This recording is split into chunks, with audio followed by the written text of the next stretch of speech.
بسم اللہ الرحمن الرحیم الصلاۃ والسلام علیک یا رحمت للعالمین۔ آج انشاءاللہ الرحمن ہم درس مقدمہ مشکات کا ایک اور لیکچر سننے کی سعادت حاصل کریں گے۔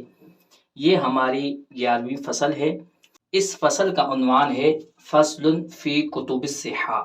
یعنی حدیث صحیح جن کتابوں کے اندر ہے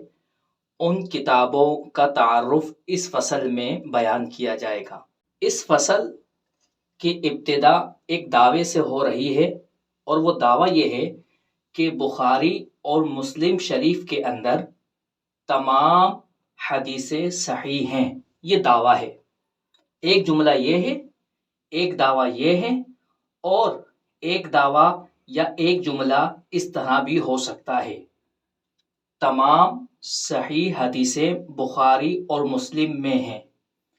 یہ جملہ غلط ہے، جبکہ اوپر والا جملہ صحیح ہے، یعنی بخاری اور مسلم شریف کے اندر جتنی حدیثیں موجود ہیں وہ تمام کی تمام حدیثیں صحیح ہیں۔ اس سے یہ مقصد نہیں نکالا جا سکتا کہ صحیح حدیثیں صرف بخاری اور مسلم شریف ہی کے اندر ہے، ان دو کتابوں کے علاوہ کسی بھی کتاب کے اندر صحیح حدیث موجود نہیں ہے۔ اس پہلے والے جملے سے یہ نتیجہ اخذ نہیں کیا جا سکتا، یہ نتیجہ نہیں نکالا جا سکتا۔ دوسرے انداز میں آپ اس کو یوں بھی کہہ سکتے ہیں کہ بخاری اور مسلم احادیث صحیحہ میں منحصر ہیں، یعنی بخاری اور مسلم یہ بند ہیں حدیث صحیحہ میں، ان دونوں کے اندر صرف حدیث صحیحہ ہی ہیں۔ جبکہ دوسرا جملہ ہے حدیث صحیحہ بخاری اور مسلم میں منحصر ہیں۔ یہ جملہ یا یہ دعویٰ غلط ہے، جبکہ اوپر والا دعویٰ یا جملہ صحیح ہے۔ یہ دعویٰ کرنے کی ضرورت کیوں پیش آئی؟ کیونکہ بعض بدعتی لوگ یہ دعویٰ کرتے ہیں کہ بخاری اور مسلم کے اندر جو حدیث ہیں صرف وہی صحیح ہیں، ان کے علاوہ دیگر کتابوں کے اندر جو حدیث پائی جاتی ہیں وہ احادیث مبارکہ صحیح نہیں ہیں۔ ان بدعتیوں کا رد کرنے کے لیے یہ دعویٰ کیا گیا، اور پھر اس دعوے پر کچھ دلائل بیان کیے گئے، اور پھر ان دلائل کے بعد ان کتابوں کا تعارف پیش کیا گیا کہ جن کتابوں کے اندر بخاری اور مسلم کے علاوہ حدیث صحیحہ پائی جاتی ہیں۔ ہم کتاب سے اپنا درس شروع کرتے ہیں۔ فصل فی کتب الصحاح، یہ فصل ان کتابوں کے بارے میں ہے جن کتابوں میں حدیث صحیحہ کو ذکر کیا گیا ہے۔ فرماتے ہیں البخاری و مسلم لم یستوعب الصحاح، امام بخاری اور مسلم نے استیعاب نہیں کیا ہے تمام کی تمام حدیث صحیحہ کا، یعنی تمام احادیث صحیحہ کو انہوں نے اپنی کتابوں میں ذکر کر دیا ہو، ایسا نہیں ہے۔ یہ ہیڈنگ ہے، یہ عنوان ہے، عنوان کے نیچے تفصیل ہے۔ فرماتے ہیں الاحادیث الصحیحۃ، صحیح حدیثیں لم تنحصر، منحصر نہیں ہیں، بند نہیں ہیں، فی صحیحی البخاری و مسلم، صحیح بخاری میں اور صحیح مسلم میں، ولم یستوعب الصحاح کلہا، نہ تو حدیث صحیحہ بخاری اور مسلم کے اندر منحصر ہیں، اور نہ امام بخاری اور امام مسلم نے تمام کی تمام صحیح حدیثوں کا استیعاب کیا ہے، ان کو گھیرا ہے، ان کو اپنی کتابوں میں ذکر کیا ہے۔ یہ دونوں باتیں نہیں ہیں، بلکہ ہما بخاری اور مسلم منحصران، یہ دونوں کی دونوں بند ہیں فی الصحاح، حدیث صحیح میں، یعنی بخاری اور مسلم کے اندر حدیث صحیح موجود ہیں۔ یہ جملہ، یہ دعویٰ تو صحیح ہے، لیکن یہ دعویٰ کرنا یا یہ جملہ کہنا کہ صحیح حدیثیں صرف بخاری اور مسلم ہی میں ہیں، یہ دعویٰ اور یہ جملہ درست نہیں، یہ جملہ صحیح نہیں۔ یہ جملہ صحیح اس وقت ہوتا کہ جب امام بخاری اور امام مسلم رحمۃ اللہ تعالی علیہما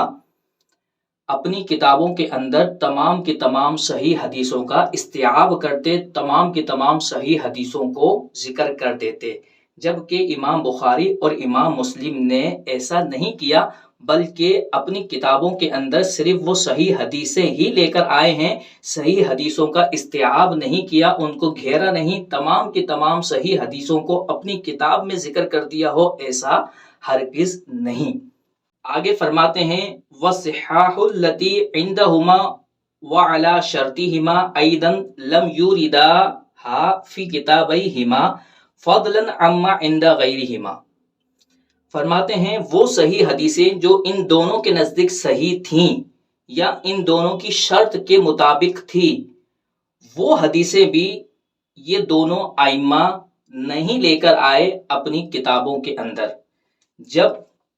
صحیح حدیثیں جو ان دونوں ائمہ کے نزدیک صحیح تھیں یا ان کی شرط کے مطابق صحیح تھی، جب ان کو اپنی کتابوں میں لے کر نہیں آئے تو وہ صحیح حدیث جو دیگر ائمہ کے نزدیک صحیح تھی اور ان کے نزدیک وہ صحیح نہیں تھی، وہ حدیث صحیحہ یہ اپنی کتاب میں کس طرح لا سکتے تھے؟ لہٰذا یہ کہنا کہ صحیح حدیثیں بخاری اور مسلم ہی کے اندر موجود ہیں، یہ کہنا درست نہیں۔ فضلاً عما عند غیرہما، بجائے اس کے کہ وہ ان حدیثوں کو لے کر آتے کہ جو دیگر ائمہ کے نزدیک صحیح ہوتی۔ آگے مصنف رحمت اللہ تعالی علیہ اس دعوے کے غلط ہونے پر دلیل پیش کر رہے ہیں۔ کون سا دعویٰ؟ کہ تمام کی تمام صحیح حدیثیں بخاری اور مسلم ہی میں ہے، مسلم اور بخاری کے علاوہ صحیح حدیثیں کہیں بھی موجود نہیں۔ یہ جو دعویٰ ہے، اس دعوے کے غلط ہونے پر مصنف رحمت اللہ تعالی علیہ دلیل بیان کر رہے ہیں، اور یہ دلیل خود امام بخاری اور امام مسلم کے اقوال سے پیش کر رہے ہیں۔ فرماتے ہیں قال البخاری، امام بخاری رحمت اللہ تعالی علیہ نے فرمایا ما اوردت فی کتاب ھذا الا ما صح، میں لے کر نہیں آیا اپنی اس کتاب میں مگر وہ حدیث جو صحیح ہو، یعنی اس کتاب کے اندر صرف صحیح حدیث ہی موجود ہے۔ وَلَقَدْ تَرَكْتُ كَثِيرًا مِنَ الصِّحَاحِ، اور میں نے بہت ساری صحیح حدیثوں کو چھوڑ دیا ہے۔ وقال مسلم، اور امام مسلم نے فرمایا الذي اوردت في هذا الكتاب من الاحاديث صحیح، اور وہ کہ جو میں نے اس کتاب میں حدیثیں ذکر کی ہیں صحیح، وہ احادیث صحیح ہیں۔ ولا اقول، اور میں یہ بات نہیں کہتا، میں یہ دعویٰ نہیں کرتا کہ انما ترکتو، کہ بے شک میں نے جو احادیث چھوڑی ہیں ضعیف، وہ حدیثیں ضعیف ہیں، یہ دعویٰ میں ہرگز نہیں کرتا، بلکہ جو حدیثیں میں نے چھوڑی ہیں ان حدیثوں میں سے بھی بہت ساری حدیثیں صحیح ہیں۔ تو یہ اس بات کی دلیل آ گئی کہ صحیح بخاری اور صحیح مسلم کے اندر صرف حدیثیں صحیحہ ہوں، یہ بات درست نہیں، بلکہ ان کے علاوہ بھی دیگر کتابوں کے اندر حدیث صحیحہ موجود ہیں۔ مصنف فرماتے ہیں وَلَا بُدَّ أَن يَكُونَ فِي هَذَا التَّرْكِ وَالْإِتْيَانِ وَجْهُ تَخْصِيصِ الْإِيرَادِ وَالتَّرْكِ إِمَّا مِنْ جِهَةِ الصِّحَّةِ أَوْ مِنْ جِهَةِ مَقَاصِدٍ أُخْرَى۔ فرماتے ہیں اور ضروری ہے اس لانے اور نہ لانے کے اندر، لانے اور نہ لانے کی تخصیص کی کوئی وجہ، یعنی بعض صحیح حدیثیں انہوں نے اپنی کتاب میں ذکر کی اور بعض صحیح حدیثیں اپنی کتاب میں ذکر نہیں کی، تو اس لانے اور ترک کرنے کے اندر کوئی نہ کوئی وجہ ضرور موجود ہے۔ اما من جہت الصحت، یا تو صحت کے اعتبار سے، یعنی وہ حدیثیں یا تو ان ائمہ کے نزدیک صحیح نہیں ہوں گی، او من جہت مقاصد اخرى، یا کسی اور جہت کی وجہ سے وہ حدیثیں لے کر نہیں آئے۔ یہاں پر یہ جو کلام کیا گیا ہے شیخ عبدالحق محدث دہلوی رحمۃ اللہ تعالی علیہ کی طرف سے کہ امام بخاری اور امام مسلم جو حدیثیں لے کر آئے ہیں اور جو لے کر نہیں آئے، تو لے کر نہیں آئے اس کی وجہ یہ ہو سکتی ہے کہ وہ حدیثیں ان کے نزدیک صحیح نہ ہوں۔ شیخ عبدالحق محدث دہلوی رحمۃ اللہ تعالی علیہ کا یہ کلام اس مقام پر درست معلوم نہیں ہوتا، کیونکہ بہت ساری صحیح حدیثیں خود امام بخاری کے اقوال سے ثابت ہوتا ہے کہ انہوں نے بہت ساری صحیح حدیثیں اپنی کتاب میں ذکر نہیں کی۔ تو یہ وجہ بیان کرنا کہ وہ حدیثیں اس وجہ سے ذکر نہیں کی کہ وہ حدیثیں ان ائمہ کے نزدیک صحیح نہیں تھیں، یہ وجہ بیان کرنا یہاں پر درست نہیں۔ اگر یہ وجہ بیان کی جائے تو پھر اس پوری فصل کا کوئی فائدہ نہیں۔ ہاں، یہ وجہ بن سکتی ہے۔ کون سی وجہ؟ او من جہتی مقاصد اخرى، کہ جو حدیثیں وہ اپنی کتاب میں لے کر نہیں آئے اس کا کوئی اور مقصد ہوگا۔ یہ یہاں پر وجہ صحیح ہے، اور وہ مقصد یہ تھا کہ امام بخاری اور امام مسلم رحمۃ اللہ تعالی علیہ اپنی کتابوں کو طوالت سے بچانا چاہتے تھے۔ اگر کتاب طویل ہو جاتی تو پڑھنے والے پر ملال ہوتا، پڑھنے والا بیزار ہو جاتا۔ اس کو بیزاری سے، ملال سے بچانے کے لیے مصنف کا انداز یہ ہوتا ہے کہ وہ کچھ حدیثیں ذکر کر دیتا ہے یا کچھ باتیں ذکر کر دیتا ہے، ملال کی وجہ سے تفصیل سے مصنف گریز کرتا ہے، اور یہی کام امام بخاری اور امام مسلم رحمۃ اللہ تعالی علیہما نے کیا، کیونکہ ان کا مقصد اصلی، مطلوب اصلی یہ نہیں تھا کہ تمام کے تمام صحیح حدیثوں کو اپنی کتابوں میں ذکر کر دیا جائے۔ ان کا یہ مقصد ہرگز نہیں تھا، بلکہ ان کا مقصد یہ تھا کہ صحیح حدیثوں کا ایک مجموعہ تیار ہو جائے جو ان کے پاس بھی ہو اور ان کے طلباء کے پاس بھی ہو، اور دیگر لوگ اس مجموعے سے استفادہ کریں، فائدہ حاصل کریں۔ صرف یہ ان کا مقصود تھا، اور وہ اپنے مقصود کے اندر، اپنے مقصد کے اندر، اپنے مطلوب کے اندر کامیاب بھی ہوئے۔ اب مصنف رحمۃ اللہ تعالی علیہ ان کتابوں کا تعارف پیش کر رہے ہیں کہ جن کتابوں میں حدیث صحیحہ کو ذکر کیا گیا ہے، یعنی بخاری اور مسلم کے علاوہ احادیث صحیحہ کو جن کتابوں میں ذکر کیا گیا ہے، ان کتابوں کا تعارف مصنف رحمۃ اللہ تعالی علیہ پیش کر رہے ہیں۔ سب سے پہلے کتاب جس کا تعارف مصنف رحمۃ اللہ تعالی علیہ نے پیش کیا ہے وہ امام حاکم رحمۃ اللہ تعالی علیہ کی مستدرک ہے، اور اس کو مستدرک علی الصحیحین بھی کہا جاتا ہے۔ مستدرک حدیث کی کون سی کتاب ہوتی ہے، یہاں پر مختصراً بیان کیا جا رہا ہے۔ آئندہ انشاءاللہ تبارک و تعالی ایک لیکچر کے اندر بالتفصیل احادیث مبارکہ کی کتابوں کا تعارف پیش کیا جائے گا۔ مستدرک کس کو کہا جاتا ہے؟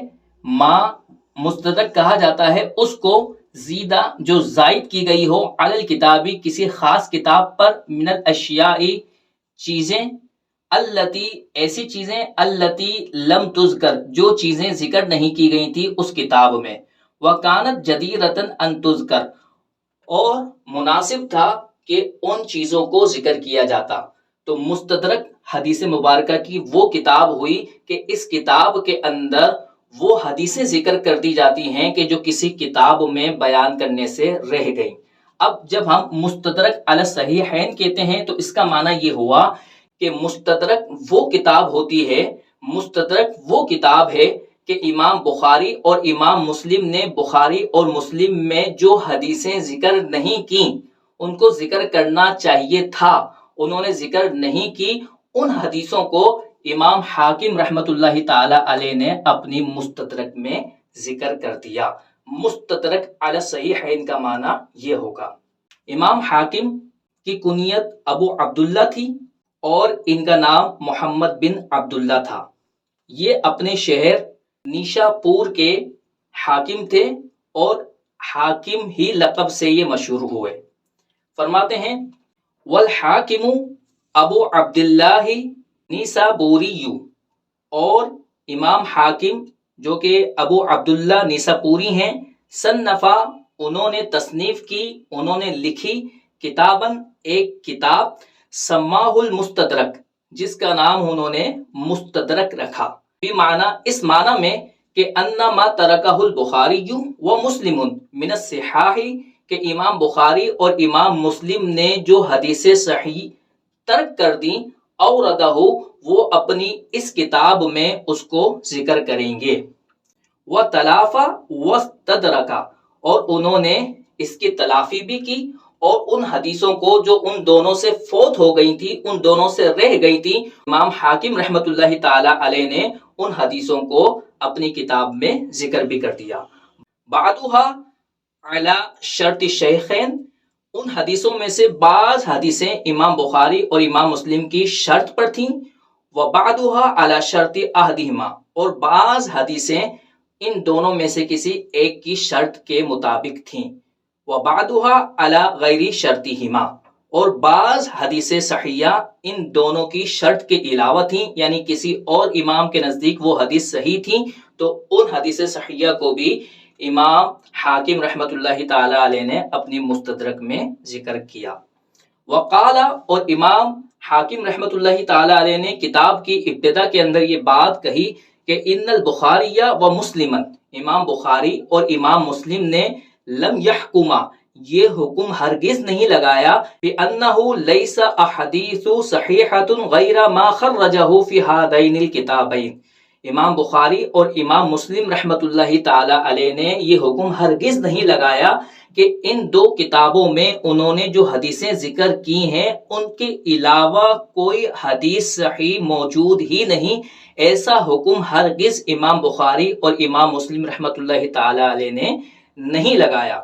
امام حاکم رحمۃ اللہ تعالی علیہ نے یہ بات کیوں کہی؟ کیونکہ امام حاکم رحمۃ اللہ تعالی علیہ کے مبارک زمانے کے اندر ایک بدعتیوں کا فرقہ پیدا ہو گیا تھا، جن کا کہنا یہ تھا کہ بخاری اور مسلم میں جو حدیثیں ہیں صرف وہی صحیح ہیں اور اس کی تعداد صرف 10,000 کے قریب ہے، اس کے علاوہ تمہارے پاس حدیثیں موجود نہیں جن کو ہم صحیح کہیں۔ ان کے رد کے لیے امام حاکم رحمۃ اللہ تعالی علیہ نے یہ کلام تحریر فرمایا۔ امام حاکم کہتے ہیں قد حدث فی عصرنا ھذا فرقۃ من المبتدعات، تحقیق ہمارے اس زمانے کے اندر بدعتیوں کا ایک فرقہ پیدا ہوا ہے، اطالوا السنتهم بالطعن علی ائمۃ الدین، جنہوں نے اپنی زبانوں کو لمبا کیا ہے اعتراض کرتے ہوئے بزرگان دین پر، ائمہ دین پر۔ معلوم ہوا کہ ائمہ دین پر، بزرگان دین پر آج کل نیٹ پر بیٹھ کر جو لوگ زبان دراز کرتے ہیں، اعتراضات کرتے ہیں، جو بدعتی لوگ ائمہ دین پر، بزرگان دین پر اعتراض کرتے ہیں، یہ اعتراض کرنا کوئی نیا نہیں بلکہ یہ بدعتیوں کا وتیرہ ہے، یہ ان کا انداز ہے، یہ ان کی پرانی عادت ہے۔ امام حاکم رحمۃ اللہ تعالی علیہ نے ان بدعتیوں کے اعتراض کو یہاں پر ذکر کیا۔ اعتراض کیا کرتے تھے وہ کہ بِأَنَّ مَجْمُوعَ مَا صَحَّ عِنْدَكُمْ مِنَ الْأَحْادِيثِ لَمْ يَبْلُغْ زُحَاءَ عَشْرَةِ آلَافٍ، کہ مجموعہ ان احادیث کا، ما سے مراد احادیث مبارکہ ہے، ہم یہاں پر ما کا ترجمہ کرتے وقت احادیث اس کی جگہ پر رکھ دیں گے، ترجمہ اچھا ہوگا۔ آگے من الاحادیث جو آ رہا ہے یہ ماں کا بیان ہے، جہاں بھی ماں کا بیان آئے یعنی من کے بعد جو آتا ہے وہ ماں کا بیان ہوتا ہے، اس من کے بعد آنے والے کلمے کو اگر ہم ماں کی جگہ پر رکھ کر ترجمہ کریں تو ترجمہ آسان ہو جاتا ہے۔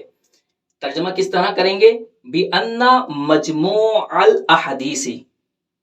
اعتراض کیا کرتے تھے وہ کہ ان حدیثوں کا مجموعہ صح عندکم، جو تمہارے نزدیک صحیح ہیں، لم یبلغ، وہ مجموعہ نہیں پہنچا، زحا عشرت آلاف، 10,000 کی مقدار تک بھی۔ یعنی وہ یہ کہا کرتے تھے، ان کے اعتراض کی جو بنیاد تھی وہ یہ تھی کہ صحیح حدیثیں صرف بخاری اور مسلم ہی کے اندر ہیں اور ان کے اندر جو حدیثیں ہیں وہ 10,000 کی مقدار تک بھی نہیں ہیں، تو تمہارے نزدیک جو صحیح حدیثیں ہیں وہ صرف 10,000 کی مقدار تک پہنچتی ہیں زیادہ سے زیادہ۔ یہ ان کا اعتراض تھا۔ اس اعتراض کو دور کرنے کے لیے، اس اعتراض کو رد کرنے کے لیے امام حاکم رحمۃ اللہ تعالی علیہ نے خود امام بخاری رحمۃ اللہ تعالی علیہ کے قول کو پیش کیا۔ فرماتے ہیں وَنُقِلَ عَنِ الْبُخَارِيِّ، اور امام بخاری رحمۃ اللہ تعالی علیہ سے یہ بات نقل کی گئی ہے کہ انہو قال، امام بخاری رحمۃ اللہ تعالی علیہ نے کہا حفظت من الصحاح، میں نے صحیح حدیثوں میں سے یاد کی ہیں 100,000 حدیث، 1,00,000 حدیثیں، 1,00,000 حدیثیں میں نے صحیح حدیثوں میں سے یاد کی ہیں۔ وَمِن غیر صحاح 200,000، اور جو حدیثیں صحیح نہیں ہیں ان میں سے 2,00,000 حدیثیں میں نے یاد کی ہیں۔ امام حاکم رحمۃ اللہ تعالی علیہ نے امام بخاری کا یہ قول ان بدعتیوں کے رد کے طور پر پیش کیا ہے دیکھو احادیث صحیحہ کی تعداد 10,000 سے زیادہ ہے، تمہارا یہ کہنا کہ صحیح بخاری اور صحیح مسلم کے اندر صرف صحیح حدیثیں موجود ہیں، تمہارا یہ کہنا غلط ہے، کیونکہ امام بخاری رحمۃ اللہ تعالی علیہ نے جو حدیث صحیحہ کو یاد کیا تھا وہ 1,00,000 کے قریب تھیں۔ آگے شیخ عبدالحق محدث دہلوی رحمۃ اللہ تعالی علیہ امام بخاری کے قول کا مقصد بیان کر رہے ہیں کہ امام بخاری نے جو یہ بات کہی ہے کہ 1,00,000 صحیح حدیثیں میں نے یاد کی، یہ 1,00,000 حدیثیں کون سی تھیں؟ کیونکہ امام بخاری رحمۃ اللہ تعالی علیہ حدیث صحیح کے لیے اعلیٰ شرائط کا اعتبار کرتے ہیں کہ راویوں کے اندر یہ صفات پائی جانی چاہیے، تو ضرور ایسی بہت ساری حدیثیں ہوں گی جو امام بخاری رحمۃ اللہ تعالی علیہ کے نزدیک صحیح نہیں ہوں گی، کیونکہ وہ اعلیٰ شرائط کا اعتبار کرتے ہیں، لیکن دیگر ائمہ کے نزدیک وہی حدیث صحیح ہوں گی۔ تو اب امام بخاری نے کون سی صحیح حدیث کو یاد کیا تھا؟ شیخ عبدالحق محدث دہلوی رحمۃ اللہ تعالی علیہ فرماتے ہیں وَالظَّاهِرُ ظاہر یہ ہے، واللہ عالم اللہ بہتر جانتا ہے، لیکن ظاہر یہ ہے کہ انہ یرید الصحیح، امام بخاری نے صحیح سے علی شرط ہی اپنی شرط کے مطابق جو صحیح حدیث ہوتی ہے اس کو مراد لیا ہے۔ تو اب اس سے تو مزید صحیح حدیثوں کی کثرت کا پتہ چلتا ہے کہ جب 1,00,000 حدیثیں امام بخاری رحمۃ اللہ تعالی علیہ نے یاد کی جو ان کی شرط کے مطابق صحیح تھیں، تو دیگر ائمہ کے نزدیک جو حدیثیں صحیح تھیں ان کی کثرت کا اندازہ کون لگا سکتا ہے؟ آگے فرماتے ہیں وَمَبْلَغُ مَا أَوْرَدَ فِي هَذَا الْكِتَابِ مَعَ التَّكْرَارِ 7,275 حدیثاً وَبَعْدَ حذف التَّكْرَارِ 4,000۔ فرماتے ہیں کہ جب امام بخاری رحمۃ اللہ تعالی علیہ نے 1,00,000 حدیثیں ان کو یاد تھیں، لیکن صحیح بخاری میں کتنی حدیثیں موجود ہیں؟ فرماتے ہیں صحیح بخاری کے اندر، اس کتاب کے اندر جو حدیثیں وہ لے کر آئے ہیں ان کی مقدار تکرار کے ساتھ 7,275 حدیث تک پہنچتی ہے، اور جو حدیثیں تکرار کے ساتھ آئی ہیں اگر تکرار کو حذف کر دیا جائے اور پھر تعداد کا اندازہ لگایا جائے تو وہ حدیثیں 4,000 کی مقدار تک پہنچتی ہے، جس سے یہ بات روز روشن کی طرح عیاں ہو جاتی ہے کہ یہ دعویٰ کرنا کہ صحیح بخاری اور صحیح مسلم کے اندر صرف صحیح حدیثیں موجود ہیں، یہ دعویٰ غلط ہے، یہ دعویٰ درست نہیں۔ آگے مصنف رحمۃ اللہ تعالی علیہ صحیح ابن خزیمہ کا تعارف پیش کرتے ہیں، فرماتے ہیں وَلَقَدْ صَنَّفَ الْآخَرُونَ مِنَ الْأَئِمَّةِ صِحَاحًا، تحقیق دیگر ائمہ نے بھی تصنیف کی ہیں حدیث صحیحہ کے متعلق کتابیں، مثل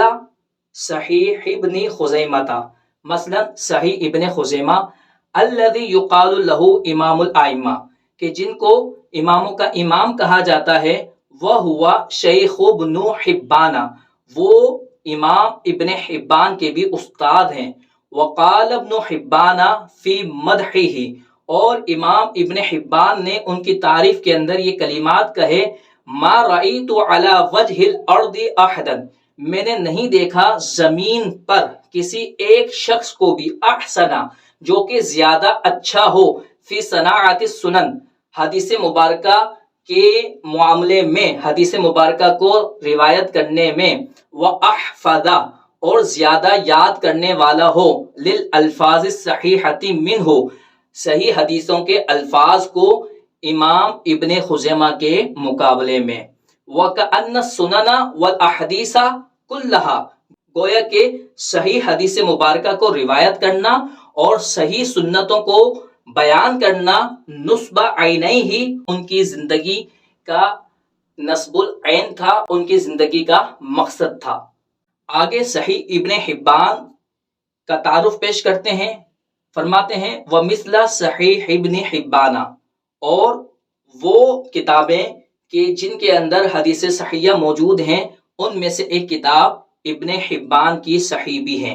ابن حبان کون ہے؟ تلمیذ ابن خزیمہ تھا، یہ امام ابن خزیمہ کے شاگرد ہیں، ثقۃ ثقہ ہیں، ثبت ثابت ہیں، فاضل فاضل ہیں، امام فہام،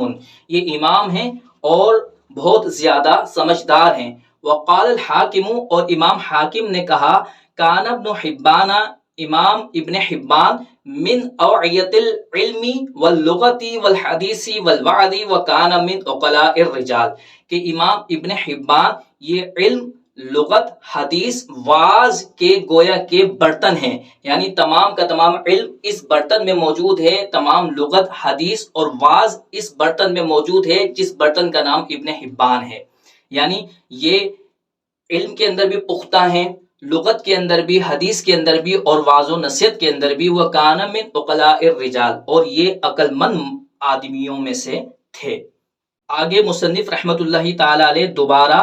مستدرک للحاکم کا تعارف پیش کر رہے ہیں، اور اس تعارف کے اندر وہ ابن حبان اور ابن خزیمہ کا مقابلہ پیش کریں گے امام حاکم کی مستدرک سے۔ فرماتے ہیں وَمِثْلَ صحیح الحاکمی، اور وہ کتابیں کہ جن کتابوں میں حدیث صحیحہ کو بیان کیا گیا ہے، ان میں سے ایک امام حاکم کی صحیح بھی ہے، جس کو صحیح الحاکم بھی کہتے ہیں، مستدرک للحاکم بھی کہتے ہیں، اور مستدرک علی الصحیحین بھی کہتے ہیں۔ فرماتے ہیں امام حاکم کون ہیں؟ ان کی کنیت ہے ابی عبداللہ، ابو عبداللہ ان کی کنیت ہے، نیسا پوری، نیشا پور کے رہنے والے ہیں، الحافظی حافظ ہیں، الثقتی ثقہ ہیں، المسمى به المستدرک، ان کی کتاب کا نام مستدرک ہے، وقد تطرق فی کتابہ التساہل، اور ان کی کتاب میں تساہل نے راستہ اختیار کیا ہے۔ یعنی یہاں سے بیان کرنا چاہ رہے ہیں کہ امام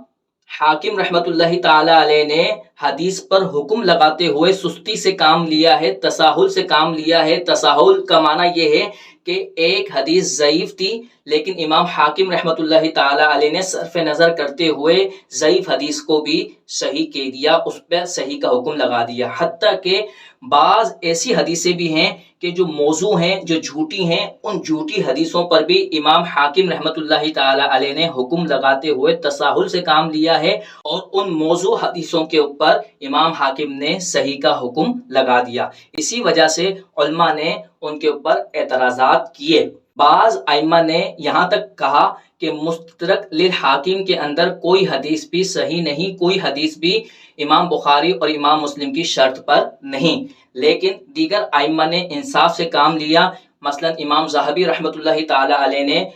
ایسے ائمہ کا رد کیا جنہوں نے یہ اقوال کہے، اور امام ذہبی رحمت اللہ تعالی علیہ نے وضاحتاً تحریر فرمایا کہ مستدرک للحاکم کے اندر آدھی حدیثیں، یعنی یہ آدھی کتاب امام بخاری اور امام مسلم کی شرط پر ہے، یا ان دونوں میں سے کسی ایک کی شرط پر ہے، یا دیگر ائمہ کی شروط پر ہے جو کہ صحیح ہے۔ یعنی آدھی کتاب کے اندر حدیث صحیحہ موجود ہیں، اور جو ایک چوتھائی کتاب ہے اس کی سند صحیح ہے، لیکن کچھ نہ کچھ متن کے اندر کلام ہے، اور باقی جو ایک چوتھائی حصہ ہے، ان ایک چوتھائی کے اندر حدیثیں منکر بھی موجود ہیں، ضعیف بھی موجود ہیں، اور حدیثیں موضوع بھی موجود ہیں۔ تو مستدرک للحاکم کا آدھا حصہ یعنی 50% حصہ حدیث صحیحہ پر مشتمل ہے۔ مصنف فرماتے ہیں وَأَخَذُوا عَلَيْهِ، امام حاکم رحمت اللہ تعالی علیہ نے حدیث پر حکم لگاتے ہوئے جب تساہل سے کام لیا، حدیث ضعیف اور حدیث منکر اور حدیث موضوع کو بھی صحیح کے ڈالا، تو اس وجہ سے اخذوا علیہ، محدثین نے ان کا مواخذہ کیا، ان پر اعتراضات کیے۔ وقالوا، اور محدثین نے فرمایا، ابن خزیمہ، امام ابن خزیمہ، وابن حبان، اور امام ابن حبان، امگن و اقوی من الحاکمی، یہ امام حاکم کے مقابلے میں زیادہ قوی ہیں اور زیادہ قادر ہیں حدیث کو روایت کرنے میں یا حدیث پر حکم لگانے میں۔ وَأَحْسَنُوا وَأَلْتَفُوا فِي الْأَسَانِيدِ وَالْمُتُونِ، اور امام ابن حبان اور امام ابن خزیمہ یہ زیادہ اچھے ہیں اور زیادہ لطیف ہیں اسانید اور متون کے معاملے میں، یعنی اسانید اور متون روایت کرنے کے معاملے میں ابن خزیمہ اور ابن حبان یہ امام حاکم پر فوقیت رکھتے ہیں۔ آگے ایک اور کتاب کا تعارف کرا رہے ہیں جس کا نام ہے المختارۃ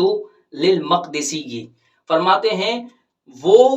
کتاب کہ جس کے اندر حدیث صحیحہ کو بیان کیا گیا ہے، ان کتابوں میں سے ایک کتاب المختارہ بھی ہے، ومثل المختارۃ مختارہ بھی ہے للحافظ ضیاء الدین المقدسی، امام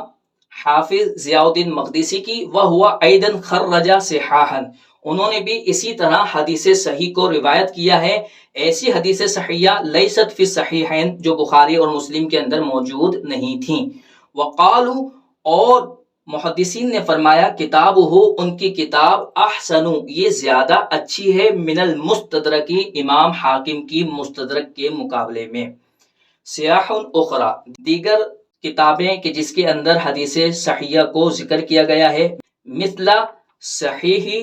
ابی عوانتا، ابو عوانہ، وابن السکنی، اور صحیح ابن سکن، والمنتقى لابن الجارودی، اور المنتقى ابن جارود کی، وہذہ الکتب کلھا، اور یہ تمام کی تمام کتابیں، مختصۃ، یہ خاص کی گئی تھی، بصحاح، حدیث صحیح کے ساتھ، یعنی ان تمام کتابوں میں جن کا ذکر گزرا، ان کتابوں کے اندر حدیث صحیحہ ہی کو ذکر کرنے کا التزام کیا گیا تھا۔ یہ علیحدہ بات ہے کہ ان کتابوں کے اندر کچھ حدیثیں ضعیف بھی آ گئی، کچھ منکر بھی آ گئیں، اور کچھ موضوع بھی آ گئیں۔ ولیکن جماعتاً، لیکن ایک جماعت نے، یعنی محدثین کی ایک جماعت نے، انتقدوا علیہا،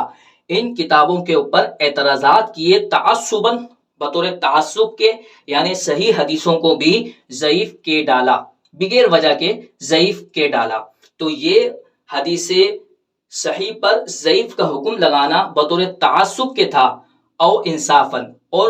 ایک جماعت محدثین کی ایسی تھی کہ جنہوں نے انصاف کے مطابق حدیث پر حکم لگایا، یعنی جو حدیث ضعیف تھی اس پر ضعیف والا حکم لگایا، اور جو حدیث صحیح تھی اس پر صحیح والا حکم لگایا۔ اور یہ حکم کیوں لگایا؟ وَفَوْقَ كُلِّ ذِي عِلْمٍ عَلِيمٍ، کیونکہ ہر جاننے والے کے اوپر ایک جاننے والا موجود ہے۔ اگر ان ائمہ نے تعصب کے طور پر حکم لگا بھی دیا تھا تو دیگر ائمہ نے انصاف کے تحت حکم لگا کر